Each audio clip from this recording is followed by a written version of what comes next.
let's start with the first question, which is basically what sets you apart from the rest of the field, and especially in what sets you apart even from the current holder of that position, Dr. Charles Bustani? Well, with respect to Dr. Bustani, he is he's a great guy. He's a profoundly decent person, and he's a good listener, which I think is important in a representative. He's pro-life, which is very important to me. I think we agree on most things. We differ on some things. I think he trusts these trade deals, or has in the past, more than I would.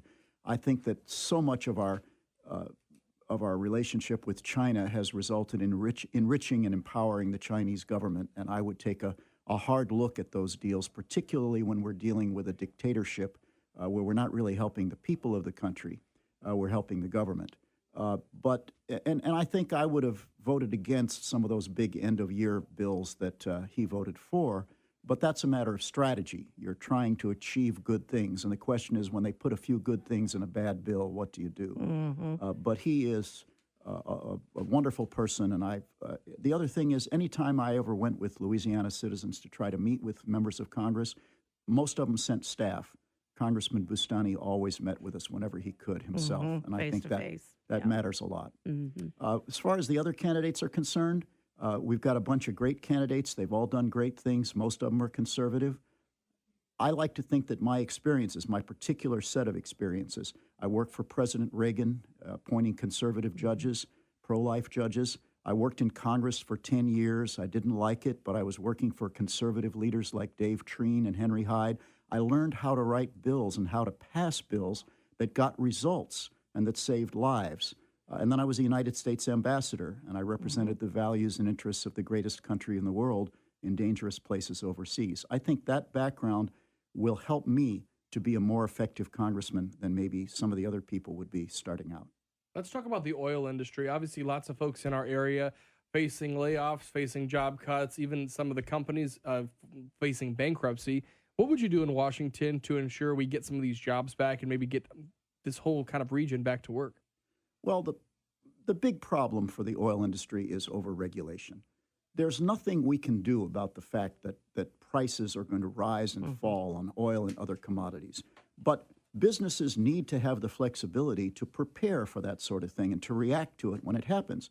And when the federal government is making 95% of the decisions, you might be able to make it in an up market, but you're not going to be able to make it in a down market. So part of it would be to review those regulations. Look, nobody wants another BP oil spill. If something's really going to prevent it, then fine. But generally, when we react to a crisis, we enact a lot of bad ideas along with a few good ideas. We've got to review that. The second thing is terrible, terrible foreign policy. This awful deal with Iran. Now, it's a bad deal to begin with. It's not going to stop them from making a nuclear bomb. They're going to go on financing terrorism. And while we're at it, we're going to enrich them by removing the sanctions on them selling their oil and impoverishing our people. Tell us about your first month in office. What would be your first order of business should you be our next congressman in the 3rd Congressional District? Well, the very first day I would sponsor or co-sponsor a resolution for a constitutional amendment to overrule the Supreme Court's pro-abortion decision, Roe versus Wade, and to restore the right of the states, the power of the states to protect unborn children, to protect the most vulnerable human beings. I would also sponsor legislation to defund both the domestic and the international abortion industry. We don't need to be giving hundreds of millions of dollars to organizations like Planned Parenthood. There are other organizations that can do that work if it needs to be done.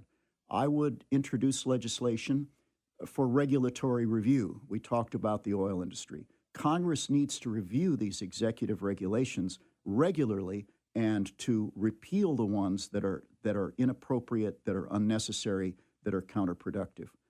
And I would also try to get involved in foreign policy review. Once a deal is made, it's hard to undo it. But we need to review the deal with Iran. We need to review the deal with Cuba. We need to review some of the relationships we've got with China and see what we can do to restore conditionality, to say, look, we will hold out the hand of friendship with you, just as President Reagan did to the Soviet Union, but it's conditional. You've got to treat your own people with a minimum level of decency, let go some of those priests and pastors you have in jail because they don't agree with the government, and you've got to treat your own neighbors, and you've got to treat American interests with more respect.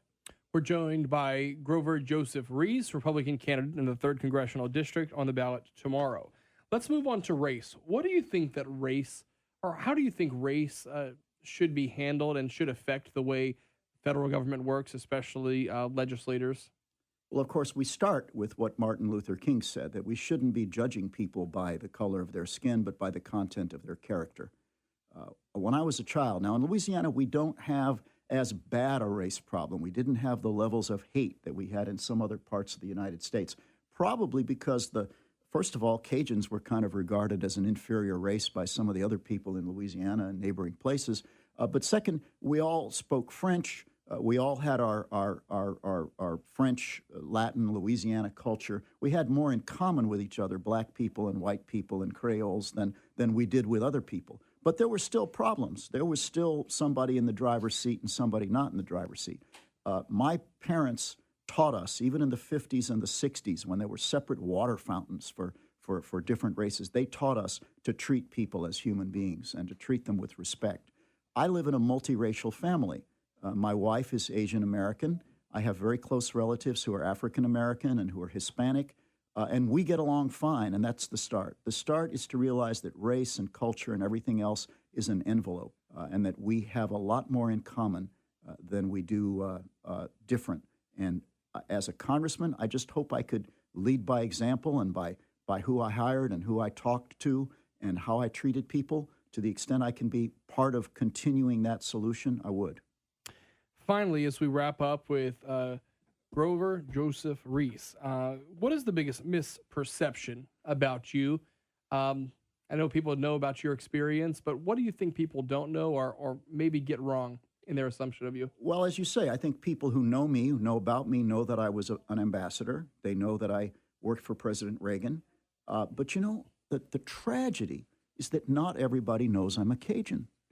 I start out with this name that, you know, David Rees came to Louisiana in 1803 and married Anastasia Guidry. It's a French family. If you're from Breaux Bridge, you know the Reeses are a Cajun family. But my name is Grover Joseph Rees. It sounds kind of Anglo. And then somehow I learned to talk like the man on the 6 o'clock news.